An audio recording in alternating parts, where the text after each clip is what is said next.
On collegiate sports teams, seniors are usually considered the leaders. This year's Elon men's golf team is unique in that there are no seniors and all will be returning next year. Head coach Bill Morningstar and a couple of golfers offered a special insight into how this came to be and how it has impacted this year's team. Last year we had about 4 or 5 kids red-shirted that we had held out, and we had 4 or 5 that had played. We had everybody but one coming back, and so we sort of felt like we had like 8 or 10 kids here that were pretty good players. Well, I don't do a whole lot from one year to the next. I'm sort of hey, let's see how these kids are going to do in the fall, how we're going to play before I really look to see, okay, what do we need for next year.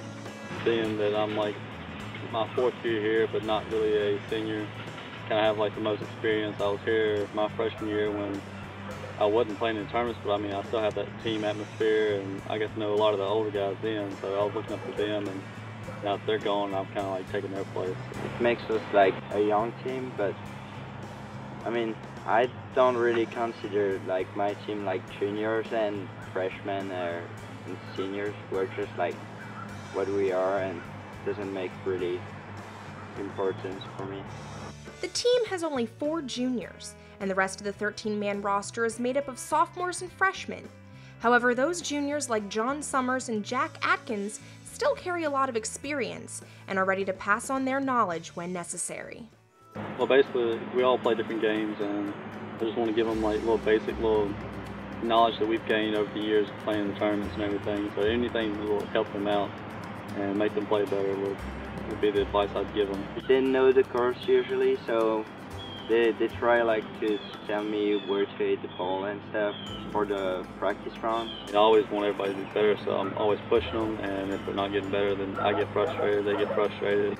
If they're playing well, then they can sort of say, hey, what about you getting it together out there? But this is a unique group.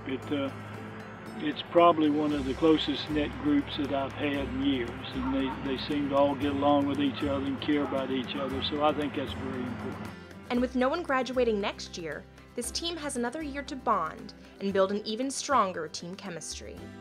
With the recruiting of the 3 or 4 this past year and what we had back, we think it's going to be a really good team in the spring, and next year it should really be a good golf team. Since we're not losing anybody this year, we're just going to get even stronger together, and our team bond is just, I think it's one of the best team bondings we've had in years past.